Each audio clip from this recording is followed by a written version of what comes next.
We are going to talk about Templeton Rye Whiskey. That is what we are drinking today. Christian has been so kind to supply cigar from Thompson Cigar Club, the unofficial sponsor of the Old Fashioned Dad podcast. So let's get after this whiskey. We are the Old Fashioned Dad podcast, seeking to love dads through the person and work of Jesus Christ, entering into tough conversations on faith, God's calling, marriage, parenting, sex, all while enjoying good whiskey. I'm Christian Bringoff. And I'm Christian Harris. Thanks for joining us. Well, good evening to all the Old Fashioned Dad podcast listeners. Thank you for tuning in. And a big thank you to everybody that's given us feedback and subscribed and listened. Please share this podcast with all of your friends. We'd love you to do that. Today we are going to be getting into part 2 of leadership amidst these racial tensions and pandemic. Christian, we're drinking Templeton Rye today. Yes, I like it. Have you already gotten into it? I've had a little taster, yeah. It's good. Tastes like whiskey. I hope after about I'll 20. get better. I hope after about 20 of these episodes, you'll be like, that'll be like the last tasting note that you give. It'll be like the first, man, I really taste the rye. I'm getting a lot of caramel. Ooh. It feels like caramel Yes. is very common in Yes. these rye whiskeys. Yeah. That's the safe. If I say caramel every time, I don't think it's ever going to be like, no, there's no caramel in it. There really isn't kind of a wrong answer well, okay, I take that back. If you say, I don't taste anything with whiskey, then Then you probably have the Corona. you might, yeah, you might have the Rona, Yeah. as it's known. Yeah, if you can. I mean, I've heard people say things as strange as like dill pickle. I've never personally tasted dill pickle on any whiskey, I but don't know if I'd want to, yeah. I don't know. Yeah, I mean, I think some people feel like that's kind of a pleasing taste, I mean, I like dill pickles, not in a like tuna whiskey. sandwiches. Yeah, or like just eating a pickle, But yeah, not whiskey. yeah. I mean, I've tasted things like salted popcorn, Yeah. Cotton candy. Ketchup. Uh, Maybe not. Maybe that is the wrong answer. I can't say that I've ever had ketchup as a tasting note in whiskey. No, I'm just kidding. Not mustard. The ketchup potato chips, those are nasty. I think you can only get those in Canada. But Is that a thing? yeah, I've had them. They're not good. That's like that salted licorice stuff that the Canadians like too. Yeah. That's a real Got some bummer right particular taste up there, up north. there. Yeah, I want to say it's a particular case and a cultural thing, but it's just gross. Sorry, Gross. Canadians. Yep. I don't like that particular one. I like a lot of other things about you. Sure. So, whiskey, if I can give some notes on it real quick. It's a 6-year-old aged rye. So, it's going to be a 51% mash bill of what? Rye. There it is. Woo! Which leaves a 49% Other stuff. of other, usually corn or wheat or barley. If there's a lot of sweetness in a rye, it could be a higher mash bill of corn. It could be. Sure. So it could be like 20% or higher, but There's ethanol in there. yeah. So this is coming out of. It's distilled in Indiana. Okay. So. Good solid Midwesterners there. Yeah. I've had a couple of other good whiskeys from Indiana. Few Spirits. They make a really good whiskey. I don't know if we've done that. I don't know if we've tried that one yet. Maybe that'll be next week's. All right. We'll do Next the episode. Indiana theme. Yeah, we'll go with Indiana theme. Ultimately, a really good solid buy. I think you can find this actually just down the road at Safeway for $40 or $50. So it's a really good. It flies under the radar for most whiskey people. So Yeah, I like it. yeah, and it's what are we? 25. Yeah, so a little over 90 proof, and it goes well with the cigar. Yeah. So both are going to kind of be mild and balanced. So I appreciate that. Yep. About well. I mean, kind of getting into our topic, part 2 of leadership today. Before we started recording here, we were kind of talking about this week and how we've been doing some reflecting and whatnot. So maybe the first part of it will be just kind of like, when we're recording this, it's kind of a week into, it's exactly kind of a week since kind of everything sparked last weekend with the George Floyd murder and protests and whatnot. So kind of had a week to reflect, and it seems like a lot of the violence around the city and countries has mellowed out, and protests are, going strong, which is great. I mean, it's part of living in the country we do. You get those civil liberties and to express yourself and dissent, which is great. I mean, it's been a weird, at least for me, it's been kind of a weird week. I mean, we live in Seattle, right outside Seattle, and the water we swim in is very liberal, very progressive. Yeah. A lot of kind of what you call, maybe social justice, focus and whatnot. But even within, and feeling like, I'm pretty aware of that stuff. There's been some tough conversations that I've listened in on, not that I've necessarily had. I mean, my wife and I have talked, but, just trying to kind of do more listening than talking, which is kind of, I don't know, the irony of us talking about it as we record this podcast, and, I mean, it's not lost on me that this isn't about, how I feel as a white person, or it being a weird week, considering kind of the exposing to the mass society of, systemic racism and how widespread it is, and how we're largely sheltered from it as white people. Yeah. Some of the stories I've heard, from some black friends and some other people on social media and stuff are just kind of jaw-dropping. You're like, you've been living with that your whole life. Like, no wonder you're pissed off. No wonder you're, enough is enough. And things are kind of coming to a head and a tipping point in our society. And I'm doing a lot of talking here, but, I've got a couple thoughts on my mind. No, you have great thoughts. Keep going. Initially my internal dialogue is, what good is protesting going to do? I tend to be a little cynical. And my thought tends to be, look at all those white people protesting to make themselves feel better, like they're doing something. And I've kind of come to refine that a bit, because it is doing something. I mean, like, it's making me and a lot of people I know kind of reevaluate, well, maybe there's something a little bigger here, a little deeper, a little more widespread. And even if it's just to, have a conversation, raise awareness, that is one step to making change, to awareness, I tend to be very practical, so I'm like, well, what good is this? This isn't going to change policy or hearts or whatever, but I think it can, and I think especially with a big God that we serve, he can use this and many other things to kind of open our eyes to things that break his heart, like injustice and people of certain, racial group or look not being treated as human, or,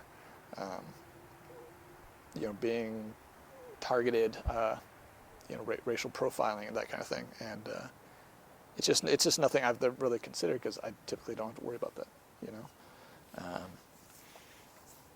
I don't know. So those are kind of my initial thoughts, as a white man, yeah, for what they are. Like I'm meeting up with one of my, friends, who lives here in West Seattle this next week. Reached out to him today. I'm like, hey, sorry, it's taken me so long to reach out to you. How are you doing? Like, I would love to get together with you and just hear some more of your story, and what's your experiences, and what are your thoughts around this, as a black man, in a predominantly white area, So I don't know, just trying to open myself up to those things, and because I tend to be like, hey, that's great, exercise your civil rights. Obviously, we want to fight against injustice, and what does it mean to be aware of systematic racism, but what can we do about it, And my thought tends to be a little more on the hopeless, apathetic side, and I know it's not right. I mean, that's not the heart of God, No, great thoughts. I've spent a decent amount of time reflecting this week, and I don't know that I have more answers or more solutions, and I think I've wanted to sit in the place of not being judgmental, and I think that's been it's been really challenging to do. Yeah. It's been really challenging to not kind of as we talked in the previous episode on, or part one of this was tribalism, us against them, and it's been really challenging to hold a very objective viewpoint. And I was thinking today, because I was talking with some people, and I was thinking today, I was like, I mean, just for myself, not necessarily for anybody else, but I think God wants me to feel uncomfortable with. I'll just be honest. I'll be uncomfortable being white right now. I don't know if that's necessarily the right way to look at it, and I don't think that's like being done so like in a condemning way, but be uncomfortable with it. Be uncomfortable with it because lots of other races, specifically blacks, like they live with being targeted every day. Sure. And so I've never really been targeted, not necessarily for my skin color. Other things I've been targeted for, but not necessarily my skin color. Your good looks. Yeah. Your hipster fashion. My hipster fashion.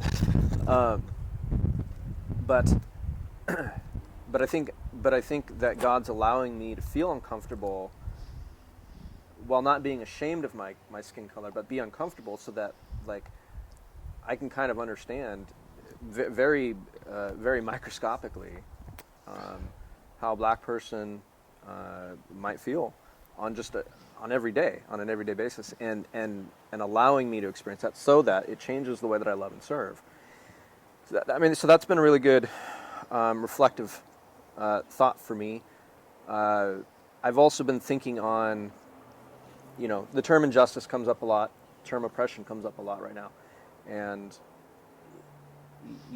sometimes those things can be those terms can be too widely used. Mm-hmm.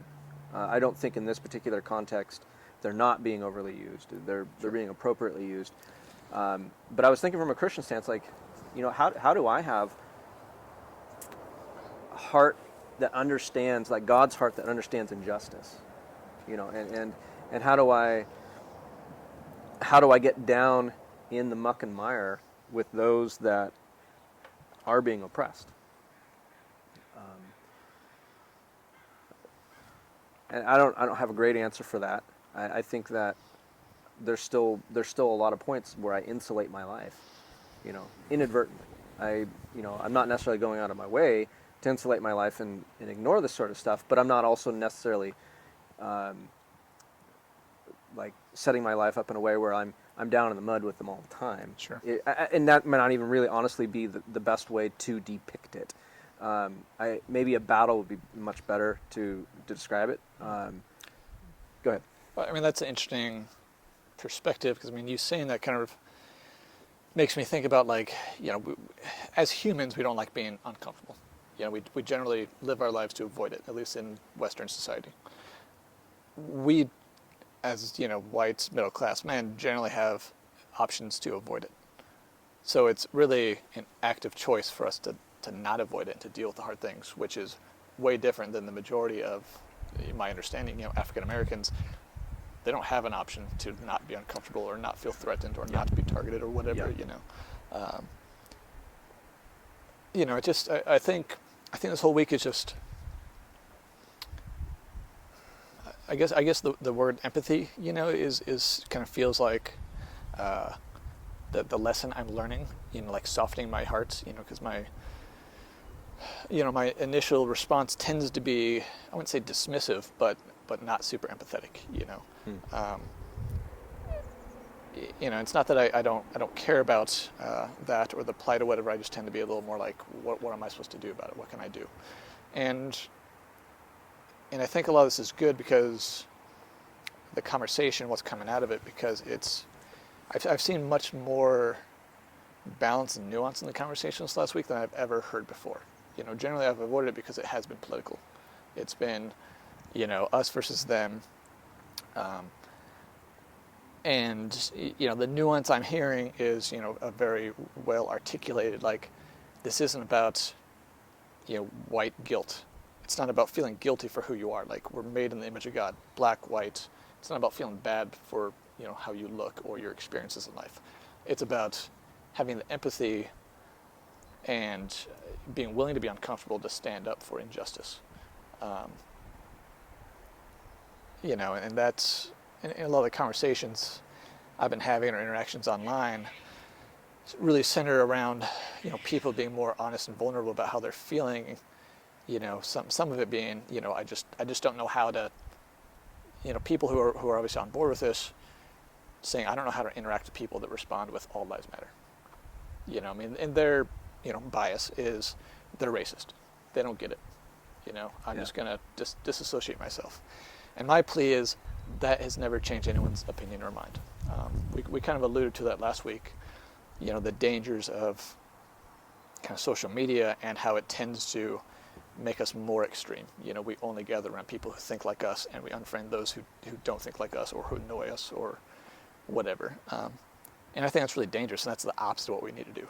Like, if we actually care about moving this forward, it's not about winning your point and saying, if you're not with us, you're against us. That's not gonna help anything. And I think I understand where they're coming from, and that tends to be the, if you don't agree with Black Lives Matter, or you're not at the protest, or you're not saying something, or you are saying something on the wrong time, the wrong day. It seems like the rules change all the time. So I've got my own opinions about, how social media is engaged and what others expect of people for what their support looks like. But I think we need to be more open as far as what that looks like and less judgmental.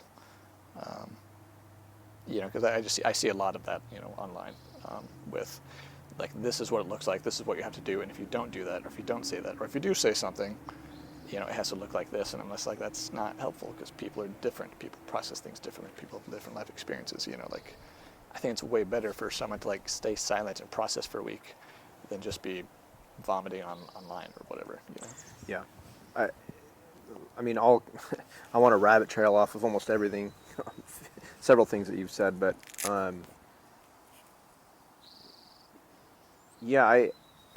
I've had thoughts about where do we begin to look at injustice, and even I've had conversations with people about the all lives matter, response that people have to Black Lives Matter. Sure. And I'll just say as a side note, the best response that I've heard to that thus far has been when somebody says all lives matter, the response to it that I've heard is like, okay, think about this. If you're, and maybe you've seen this floating around on social media, sure. but if you were at a funeral for your child died, and you're up giving a eulogy for your child and saying like, my child really mattered. And then somebody comes up to you afterwards and says, yeah, but all kids matter. Right. It's like, yes, okay, all kids matter. But right now, at a funeral for my child, all kids don't actually matter. Right. It's my child that matters. Right. That's the point, So I really appreciated that response. I thought that put it into a context that I think most people can understand. Right.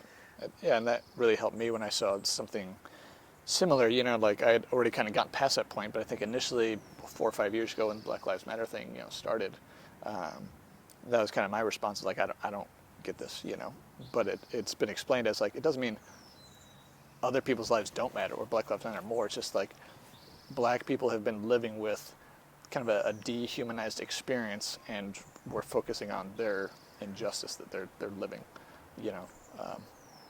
and so it's kind of like breaking it down. Like, Black Lives Matter doesn't mean that other lives don't matter. Doesn't mean they matter more. It just means that like there's a injustice going on, and we're addressing that right now. Yeah, there's a lot of assumptions that are made off of just the term Black Lives Matter that right. are and not that is really there. Politicized. I mean, like I'll be the first to say I don't agree with their wholehearted stance on things. Yeah, I mean, there's but you could still agree that Black people being killed in police custody is wrong. Oh, you could 1,000% wrong. There's obvious injustices that need to be dealt with.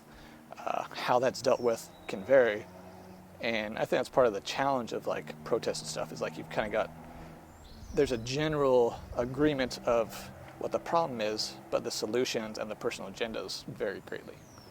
And I think that was initially kind of my thing of like, well, what's their goal? Like, defund the police? Is it to just raise awareness? Is it to raise money for serving the minority community? You know, it can look a lot of different ways, and I think the danger, one of the main dangers, can be when it is politicized, because that's going to immediately turn off half of the nation.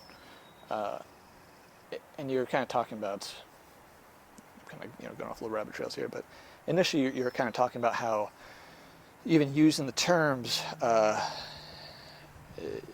what was it? The oppression and that sort of thing, Injustice. like injustice and stuff. I mean, they're kind of, I don't know if I'd say trigger words, but they're overused. Like they're very strong words, just as racism is. Yeah. Very loaded terms. Yeah, they're very loaded, they're very strong terms. And I think the problem that a lot of the left has is that they've been using for so long for such minor things that when something really atrocious comes up, the word has no meaning anymore. Just like calling someone Hitler when they disagree with you online. It's like, well, Hitler was a real guy and he did really bad things. Right. And when someone like that shows up again, now you've exhausted the dictionary of words you can use that mean something atrocious. Yeah, even the words like awesome, Sure. or traumatic. Like in the mental health world, I run into that. People use the word trauma like the word cool. Sure. Awesome. Awesome is supposed to be something that is awe-inspiring. Right. But how often do you use awesome to describe like a bite of food that you had? Oh, this PB&J is so awesome. Is it really? Is it really awe-inspiring? Right, and that's a whole nother topic we go on, just like the meaning of words and how we've lost that. I mean, it's words mean something, and so like to me, I get irate, when people use slogans because they rhyme and their meaning is just absurd. Yeah. Like I think we alluded to it last week. Someone's holding up a sign. I saw a lot of them. Like silence is violence. I'm Sure. like, it's not. Violence means you're physically harming someone. It doesn't mean you're assuming someone's motivation and therefore their character because they don't say something. I think that's incredibly dangerous because that's how really bad things happen, and that's how you turn people off, and that's how you don't have change, and that's how you ostracize people. And so I don't know. So for me, I guess in a nutshell, empathy. Empathy has been kind of the thing that I've been learning. Kind of slow down, listen more, ask more questions, which I try to do just as a maybe as my history of in real estate and customer service and having a podcast that's interview based, just trying to draw out the story of people. That's a little bit more my default, but. But I'm also relatively quick to give my opinion on things, and isn't always great, Do you? This might seem like it's out of the blue. Yeah. Are you familiar with the historical case study of Kitty? I don't know if I'm saying the right name, last name right, but Kitty Genovese. Nope. So I learned about this in, I want to say grad school, but. This was a woman in New York City who was murdered back in, I want to say mid-70s. Now, what's interesting about her case was she was attacked, kind of evening time. She was attacked, and people were still, up and going about their business and stuff like that. And the streets weren't full of people, but the attacker was attacking her and was hurting her, and I think with the aim of simply trying to kill her. And the story goes that she was crying out for help, and there were lots and lots of New Yorkers watching from their windows, did nothing, and she died in front of an audience, did nothing, and so that's become a very, very famous case. And I've thought about it from time to time, and I think about it now because I'm like, did any of those people at the time, were they in favor of violence? At the very least, you could probably say like, well, they didn't want to get hurt themselves. Like, what if they were the only one that went down there? Then they got hurt themselves. But I think maybe a subtler, or maybe honestly a main theme that you can take away from that, apart from evil exists in the world, is the indifference of people. Sure. Because I think a lot of, and I think the reason why we were looking at the case study is there's like this psychopathology or psychology that people think that somebody else will do what is necessary. Sure. Somebody else will do the good. Right. Sure. And I mean, that's a whole another conversation of kind of, like where we've gone as a society where, it used to be that the family and church was the ones that took care of people, and now we expect the government to, whether that's the police for protection or the federal government for retirement or uninsurance or, some sort of safety net. And I think that's dangerous, and then maybe that's just, my American, independent ruggedism, coming out. But by and large, I think personal responsibility is the key to, a functioning and healthy society. If we each take it upon ourselves to, like, if something's going bad, I'm willing to sacrifice my own comfort and safety to do something about it. Now, obviously, it hasn't been more truer, in our current times with this injustice, but I think it also pertains to helping someone who's physically, being attacked or in need. What kind of society do we want to live in? And that kind of spurred a thought on today as I was getting ready to, come over here and drink some whiskey. Man, drinking whiskey just really makes me get existential. Anywho, is this idea about activism, and what is considered enough, what is considered doing something. Sure. Because that's been another thought today. Like, I even had my own mom ask me, like, help me understand, like, what are you doing? And I don't think she was asking that, like, what the heck are you doing? I think she was generally asking, like, hey, what are you doing? Like, in this time, help me understand. Just give me some thoughts. And activism is another loaded term. Sure. And I think that there is I think there's people that want to say activism only looks this way. And I was thinking, like, okay, how many people right now, their activism is driven by their emotions? Once their emotions calm down, their activism goes away. 80%.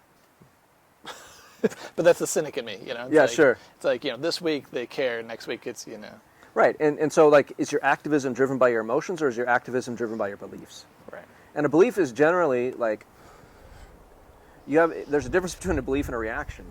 And a lot of people tend to be a lot more reactionary than Sure. they tend to be anchored in beliefs. And I'm not saying people that are reactionary don't have beliefs, but they tend to, not be as anchored in them as maybe some of their emotional reactions, or give more credence to their emotional reactions. Sure. And and so I think as fathers and as Christians, we our goal is to be steadfast in how we communicate our love, especially in these times, and how we listen, again, especially in these times, and that our activism is driven by our belief in Christ. And I think that's, again, in my opinion, that's how we should be approaching that. And that also I think I alluded to it earlier on in the conversation, but how do we define injustice? I'm not putting that out there as like, duh, I don't get what injustice is, but I'm looking at it from a theological level. What is injustice? And I think about Christ. here was a sinless man, Son of God, God himself, that literally lived a perfect life and got the very thing he did not deserve. Like, he did not deserve the punishment, the death that he got. He ended up getting everything that we should have gotten. And to me, that is the definition of injustice. Yeah. Now, I have to say that as, again, from a theological stance, and I really hope that our listeners don't take away that, like, what happened to George Floyd isn't an injustice. Well, I absolutely believe what happened to George Floyd is an injustice. Yeah. But I'm also trying to frame this from a space of, like, to really understand injustice. I think we can start with Christ. Yeah. Well, and that's why his death means so much, because it is injustice. If he deserved it, it wouldn't mean anything. I mean, we wouldn't be talking about him today, really. Because, I mean, if the whole reason it matters so much is because it's the one person who ever lived who didn't deserve it, but he was willing to swap his innocence for our guilt and take on the punishment that we deserve. You know, I mean, it's unheard of. I mean, no other, even amongst, you know, religions, like, that narrative is unique.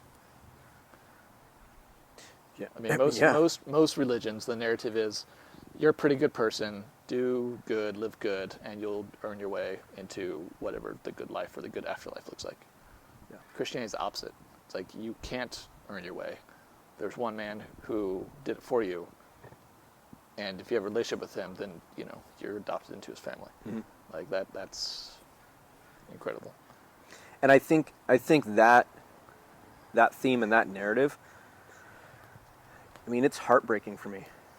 I think about it, and I used to hear other guys, other dads, other men talk about how it breaks them when they hear what Jesus did for them on the cross, and I was like, man, I just don't feel that. I don't know, like, I just feel disconnected from that. I think I can accept it, but I feel disconnected. But it's been, like, within the last 5 years that I think that God has allowed me to feel that on a deeper level. And, man, I feel broken every single time I think about what Christ did on the cross. And that level of brokenness, that I understand the injustice that happened to Christ, helps me enter into some of these kind of tougher social conversations, you know, especially on race. Like, yeah, man, I feel broken about what Christ did. Yeah, I'm going to feel broken about what happened to George Floyd. I'm gonna.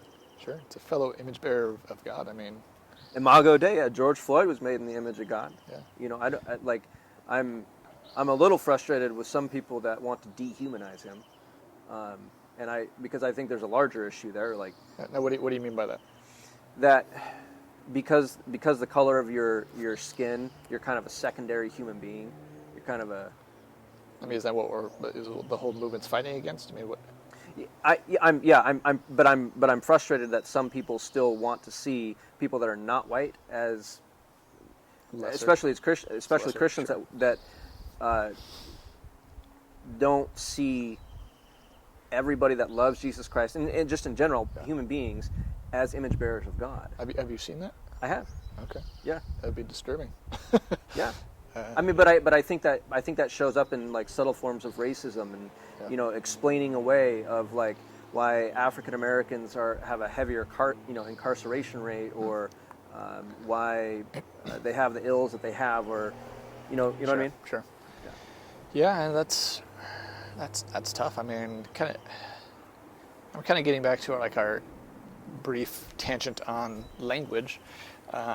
I mean, part of my pushback against, you know, the Black Lives Matter thing was even the shift of definitions. You know, racism used to mean that you think someone is lesser than, less important, treat them less than, and now it just means any distinction whatsoever having to do with skin color.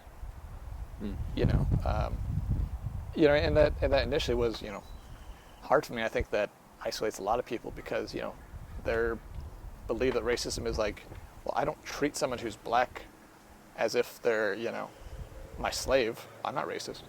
But that's a big difference between understanding the nuances of, institutionalized racism of, having white privilege where, like, I can drive at night and not be afraid of being pulled over, because I look a certain way. And having that explained to me, or, hearing that,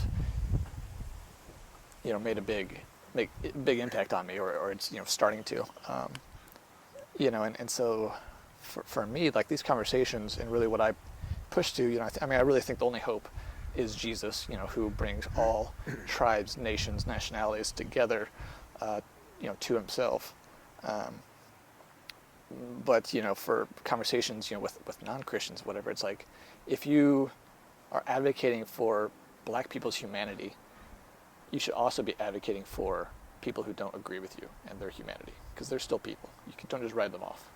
And, at least locally, that's what I'm seeing. I see a lot of people writing them off, or making fun of, or insulting, or calling names to people who respond with "all lives matter." Well, maybe they just don't know. Maybe they're ignorant. I don't think they're active racists. I don't think they think black people are lesser human in general.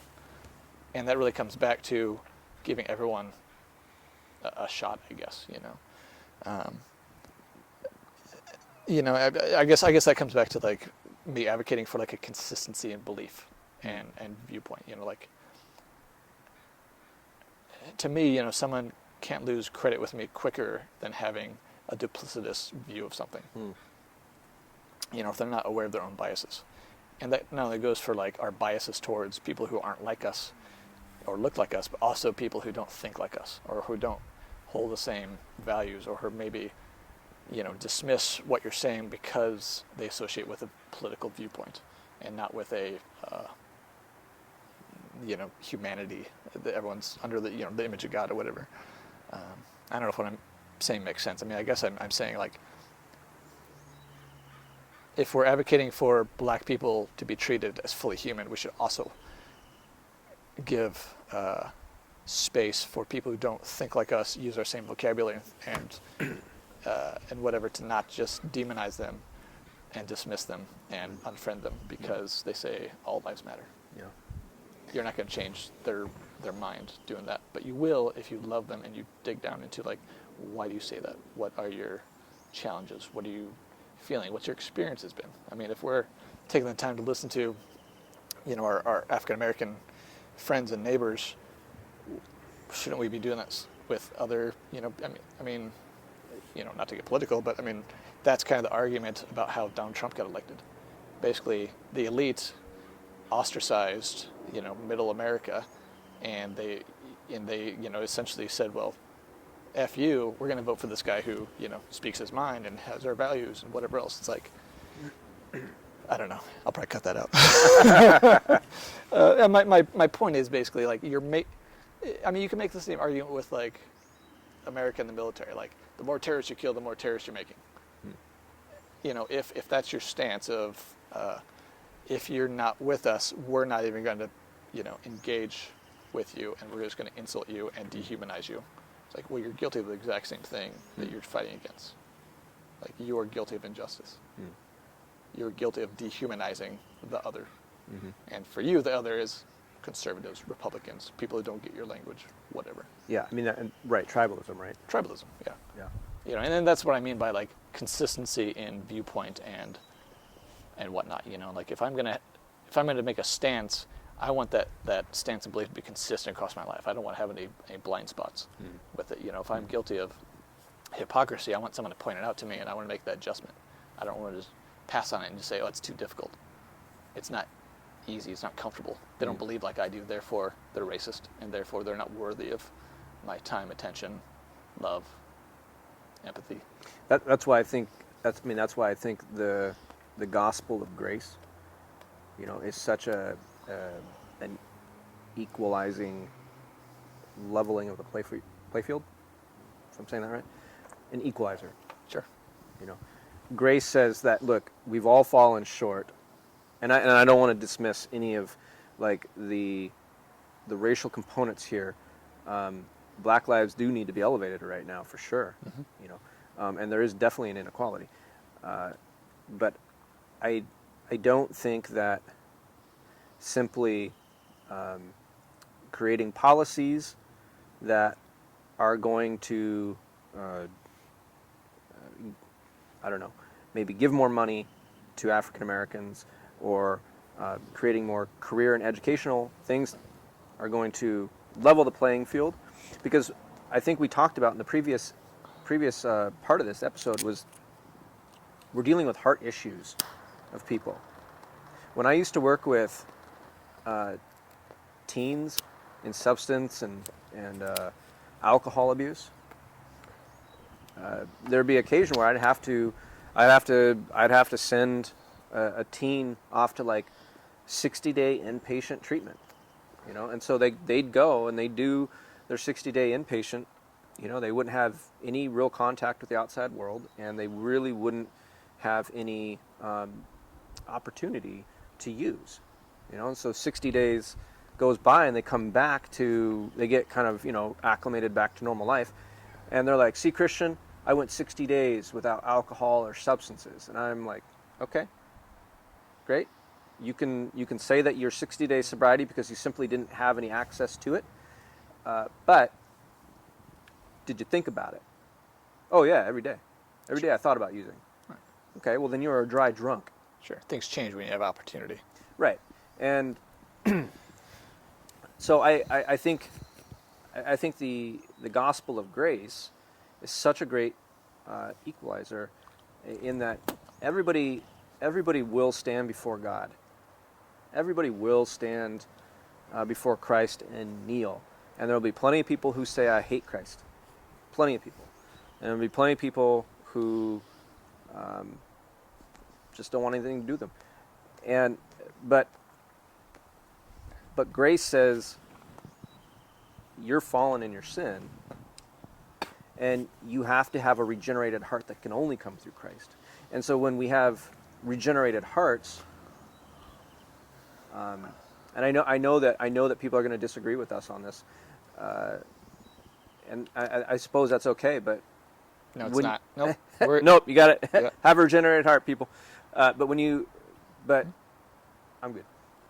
But when you have a regenerated heart by Christ, that makes you see race differently. That makes you see people differently. You don't see people as secondary citizens. You don't see people second class. I don't know. You don't see people as just things to be used. Yeah. They bear the image of God. They are valuable. They are priceless. And so, like, in my opinion, we need more people that love Jesus to address the racial situation. And I know that there's some nuances to that conversation as well. But more educational opportunities, more career opportunities, more money and policies are good things. But on a very, very deep level, we need people that love Jesus.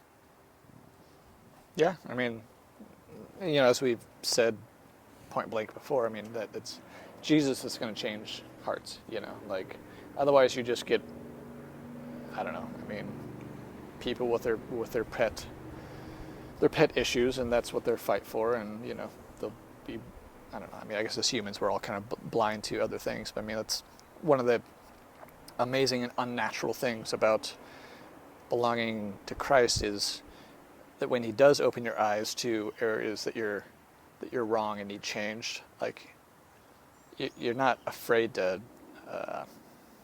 eat crow, I guess, because you're like, it's not on me. Like, I know I need Jesus, and I know I've got blind spots, and I know that not everything I believe and say is right, but by God's grace, he's redeeming me until the day I meet him.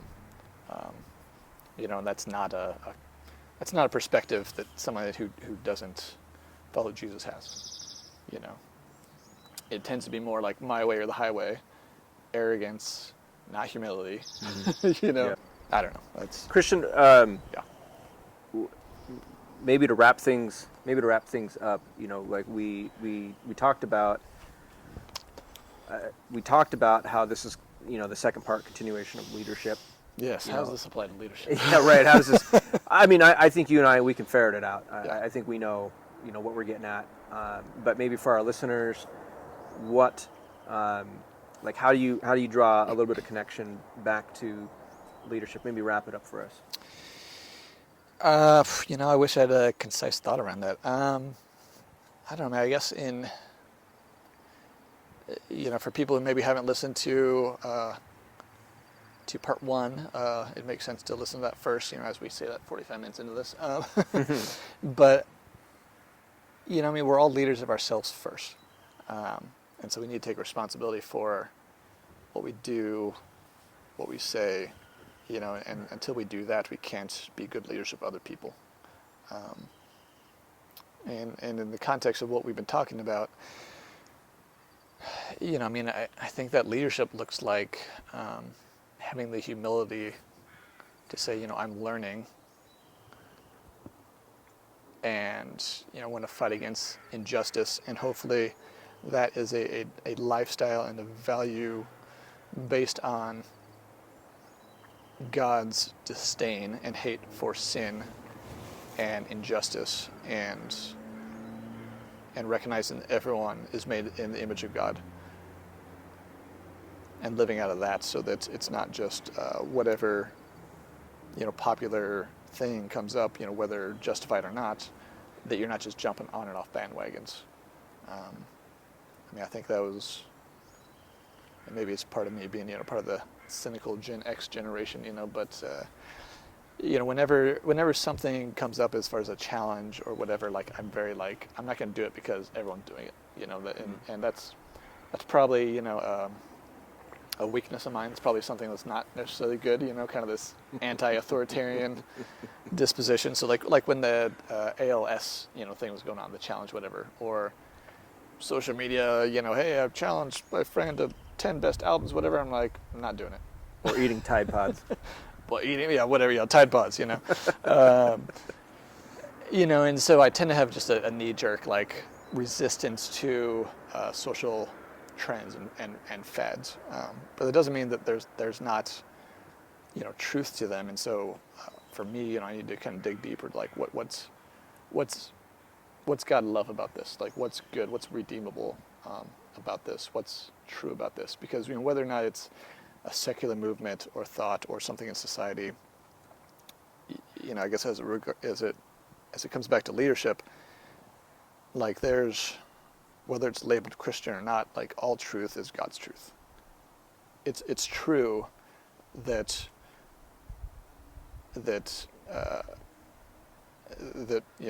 people who are murdered, because of the color of their skin is injustice, and that needs to be fought against. It doesn't matter whether or not they're a Christian or you're a Christian, or you share the same worldview. We need to fight against that stuff. And all the extra junk that's on top of that is the politics and what side of the fence you fall on and the nuances and all that kind of stuff. But when it comes down to it, we need to love the things that God loves. We need to hate the things that God hates. And that requires you being in the Bible and praying and listening to the Holy Spirit. And I think that we'll be much better leaders of ourselves and our families and our kids when we're in tune with that. I'm mostly saying that for myself because it's kind of convicting. That's kind of my final word on that. Amen, brother. Amen. I don't know that I would add anything to that. That's a great wrap up. So I'll say on that note, I've really enjoyed having this conversation with you, and I know that there'll be more of it, maybe offline. Thank you, listeners, for hanging in there with us. We certainly don't want to set ourselves up as having any or all of the answers. We are just a couple of average dads that are seeking to do right by our families, love the people that God has put in our place, of all walks, shapes, forms, and we are fallen, and we need daily redemption. And I think the words that Christian's been able to speak today is, shows that. And so, hopeful that some of the takeaway for you guys would be that there's a need for a Savior. And it's not necessarily, it's not going to come, we, both Christian and I, believe that's not going to come from a system, and it's not going to come from a policy. It's going to come from Christ. And I know that for some that are listening, that's going to be a bold statement. But we want it to be bold, and we want it to be radical, because we believe that salvation is radical. And we believe that salvation is something that only God can do. And so, for those of you listening, we love you. We care about you. Please do check us out on the Old Fashioned Dad Podcast Instagram. So, till next time, all you cool cats and kittens, stay fresh.